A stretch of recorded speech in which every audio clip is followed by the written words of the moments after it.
A year ago, Hurricane Irene, the storm surge came up to a level that was sufficient to overtop many of the walls in the New York Harbor area. So this elevation change under Irene was about 4 feet. During this more recent event then with Hurricane Sandy, then at the same tidal measurement location, then that elevation change was approximately 14 feet. One could always build this wall higher, but there's usually some economic constraints. So the idea is then that what we would do would be to accept some level of damage under extreme events, and with the idea that you protect against the more common storms.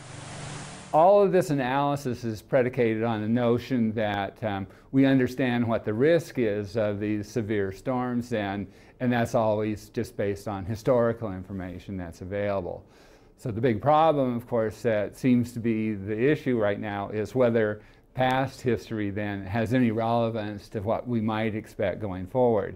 And in the particular case of New York City then, an interesting fact is that 3 of the most severe flooding events that have occurred in New York City have occurred within the last 2 years. Hurricane Irene, now Hurricane Sandy, and then a large northeaster on Veterans Day in 2010. For whatever the reasons over the last century, then the sea level's risen about 1 foot, but much higher projections are going forward in the future.